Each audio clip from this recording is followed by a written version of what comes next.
اور شادی کے لیے یہی اس ملک کی شہزادی کی شرط تھی۔ وہ شہزادہ شہزادی سے شادی کر کے یہی شاہی محل میں رہنے لگا ہے۔ دیو نے دل میں کہا کہ بس ہو نہ ہو وہ راجہ باسط ہی ہے۔ اس نے وہاں 2-4 جاسوس عورتیں بلائیں اور ان سے کہا کہ تم پتہ چلاؤ، میں تم کو بہت سا انعام دوں گا۔ ان عورتوں نے لاکھ کوشش کی لیکن کوئی پتہ نہ چلا۔ اب دیو کو بہت فکر ہوئی۔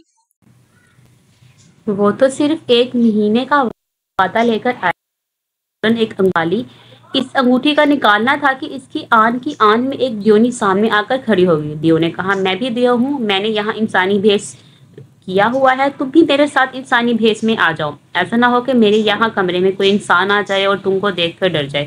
جب تم انسانی بھیس میں آ جاؤ گے تو پھر ہم اس کے بعد اطمینان سے تمہیں بتاؤں گا کہ میں نے تم کو کیوں بلایا ہے۔ دیونی نے کہا، بہت اچھا۔ یہ کہتے ہی دیونی نے ایک عورت کا بھیس بدل لیا۔ اب یہ دونوں دیو اور دیونی ایک مرد اور ایک عورت کی شکل ہو کر بیٹھ گئے۔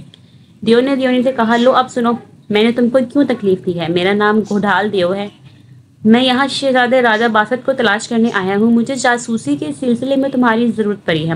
تم کو معلوم ہے کہ راجہ باسط کتنے عرصے سے لاپتہ ہے، مجھے شبہ ہے کہ وہ یہاں ہے اور تم بہرحال دیو زادیوں میں بہترین جاسوسہ ہو۔ یہ کام اب تمہارے سپرد ہے کہ تم یہاں کے بادشاہ کے شاہی محل میں جاؤ اور وہاں جا کر پتہ چلاؤ کہ یہاں کے راجہ کا داماد راجہ باسط تو نہیں ہے، اور جب بھی پتہ چل جائے تو اس کو کسی نہ کسی صورت سے ایک انسانی شہزادی سے نفرت دلا کر یہاں سے چھٹکارا دلا دو۔ دیونی نے کہا، آپ فکر نہ کریں، یہ کون سی بڑی بات ہے، آپ بالکل فکر نہ کریں، میں ابھی جاتی ہوں، لیکن مجھے زیادہ نہیں تو کم از کم 5 روز کی مہلت دے دیں۔ دیو نے کہا، اچھا جاؤ، تمہیں 5 روز کی مہلت دی جاتی ہے، لیکن 5 روز کے اندر یہ کام ہو جائے۔ دیونی نے کہا، بہت اچھا۔ وہ دیو کے پاس سے رخصت ہوئی اور انسانی شکل میں منہاری یعنی چوڑیاں پہنانے والی بن کر شہزادی کو چوڑیاں پہنانے کے بہانے سے شاہی محل میں داخل ہوئی۔ محل میں آ کر وہ شہزادی سے ملی، اس کو چوڑیاں پہنائی اور اس سے پوچھا، تیرا شہزادہ کس ملک کا رہنے والا ہے؟ شہزادی نے جواب دیا، مجھے معلوم نہیں۔ اس نے باتوں ہی باتوں میں پھر شہزادی سے پوچھا، شہزادہ اور تم دونوں ایک ہی خوان میں کھانا کھاتے ہو؟ شہزادے نے جواب دیا، نہیں، ہم دونوں کا کھانا علیحدہ علیحدہ خوانوں میں لگ کر آتا ہے۔ دیونی نے شہزادی سے کہا، واہ، تم کیسے میاں بیوی ہو کہ آپس میں اتنی محبت بھی نہیں رکھتے کہ ساتھ کھانا ہی کھا لو۔ معلوم ہوتا ہے کہ شہزادہ تم سے نفرت کرتا ہے، ورنہ وہ علیحدہ خوان میں کبھی کھانا نہ کھاتا۔ اس کے بعد پھر بولی، دیکھو، آج جب وہ آئے تو تم شہزادے سے کہنا کہ میں اور تم دونوں ایک ہی خوان میں کھانا کھائیں گے۔ شہزادی نے کہا، بہت اچھا۔ دیونی جاسوسہ منہاری کے بھیس میں ہی محل سے باہر آ گئی۔ شام کو راجہ باسط شکار کھیل کر واپس آیا، اس نے کھانا مانگا۔ لونیوں نے روزانہ کے طریقے پر 2 خوانوں میں کھانا لگا کر پیش کیا۔ شہزادی نے کہا، آج میں اور آپ ایک ہی خوان میں کھانا کھائیں گے۔ راجہ باسط نے کہا، شہزادی، میں ایک ہی خوان میں کسی کے ساتھ کھانا کھانے کا عادی نہیں ہوں۔ شہزادی نے کہا، کچھ بھی ہو، میں تو آج آپ کے ساتھ ہی کھانا کھاؤں گی، ورنہ کھاؤں گی ہی نہیں۔ راجہ باسط سمجھ گیا کہ آج کوئی نہ کوئی بات ہے جو شہزادی اس قسم کی ضد کر رہی ہے۔ اس نے شہزادی سے کہا، اچھا، تم آج تو علیحدہ خوان میں کھانا کھا لو، کل کو ہمارے ساتھ کھا لینا۔ خدا کر کے آج کا دن گزرا۔ دوسرا دن آیا۔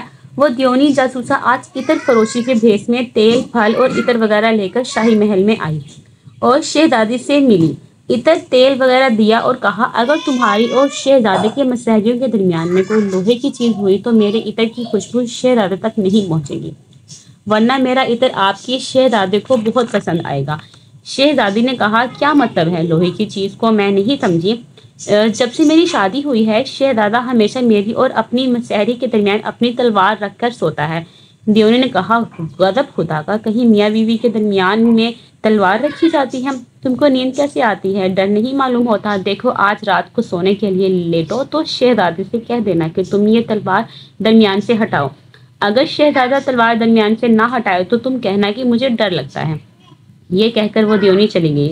رات کو راجہ باسط پھر شکار کھیل کر محل میں آیا۔ سب سے پہلے تو شہزادی ایک خوان میں کھانا کھانے پر بضد ہوئی۔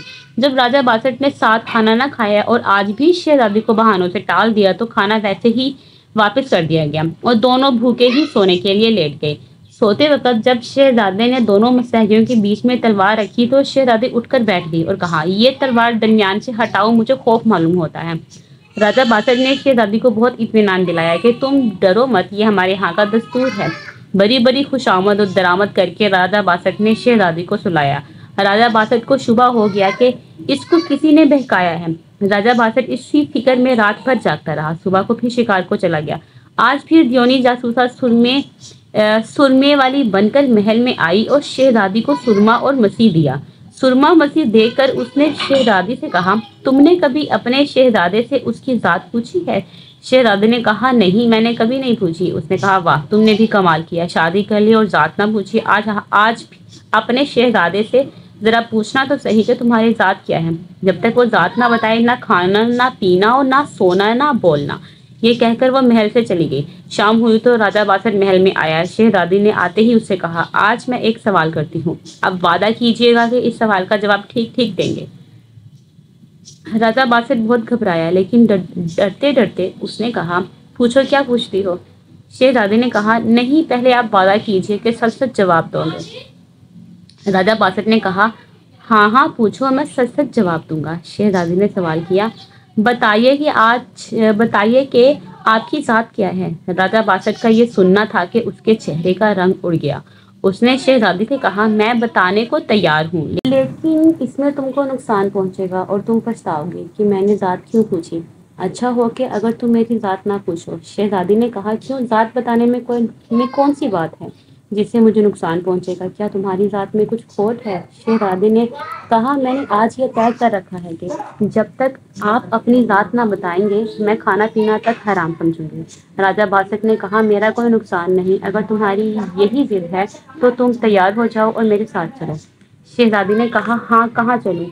راجہ باسط نے جواب دیا، تمہاری بادشاہت کی سرحد پر ایک مینار ہے، میں اس مینار پر چڑھ کر تم کو اپنی ذات بتا دوں گا۔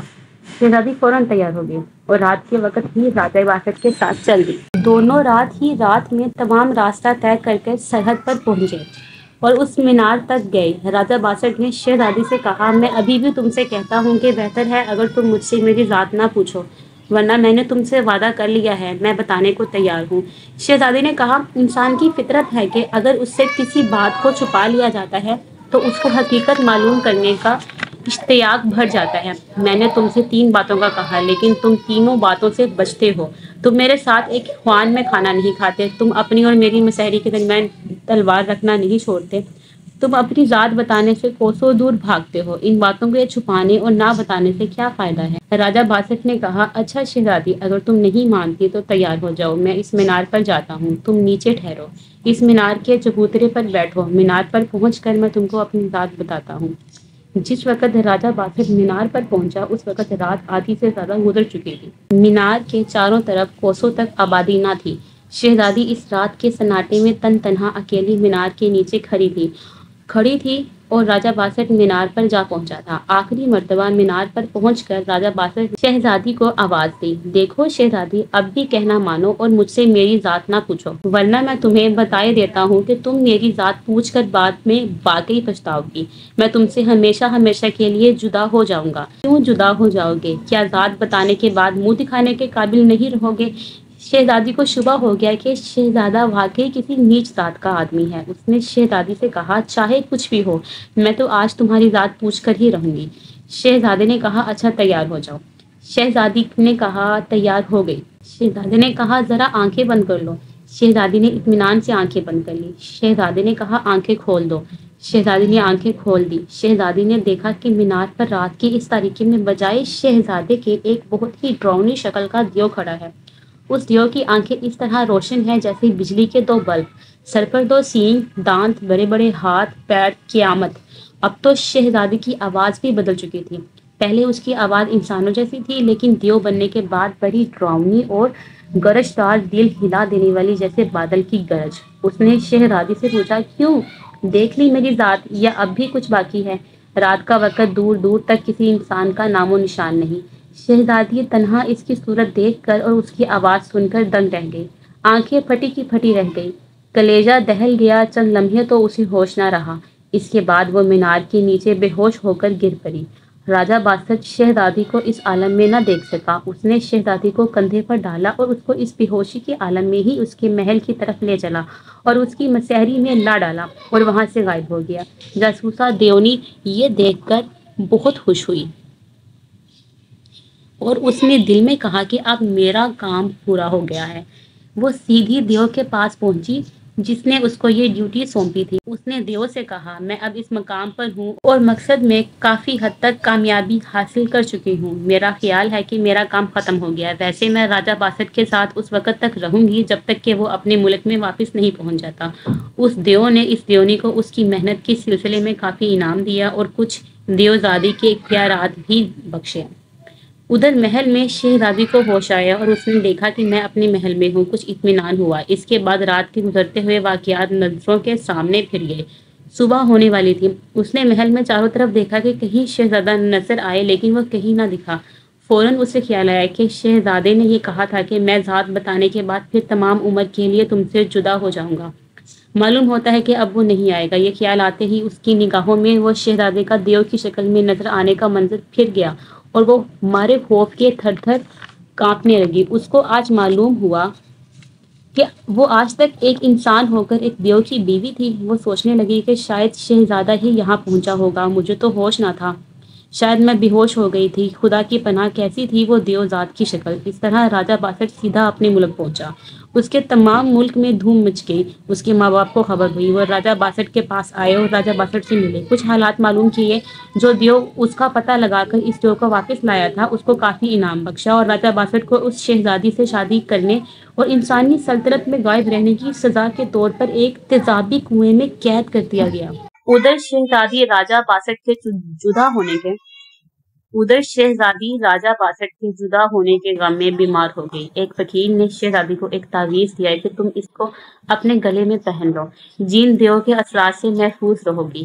شہزادی نے اس تعویذ کو گلے میں پہننے کے بجائے ایک ڈبیا میں بند کر کے اپنے محل کے ایک کونے میں دفن کر دیا۔ وہ اس تعویذ کو دفن کر کے لوٹ رہی تھی، اس نے دیکھا کہ ایک عورت اس کے پاس آئی۔ وہ عورت دیونی جاسوسہ تھی۔ اس نے کہا، میں نے تم کو تمہارے شہزادے سے جدا کر دیا ہے، اور پھر سارا قصہ سنایا۔ شہزادی نے کہا، خیر، اب تو جو کچھ ہو گیا سو ہو گیا، لیکن کیا کوئی صورت ایسی ہو سکتی ہے کہ میں ہی راجہ باسٹ کے پاس پہنچ جاؤں؟ اس عورت نے کہا، راجہ باسٹ ایک دیو زادی کنویں میں قید ہے، اس کے باپ کو اپنے قبضے میں کر لو تو وہ آزاد بھی ہو سکتا ہے اور تم اس سے مل بھی سکتی ہو۔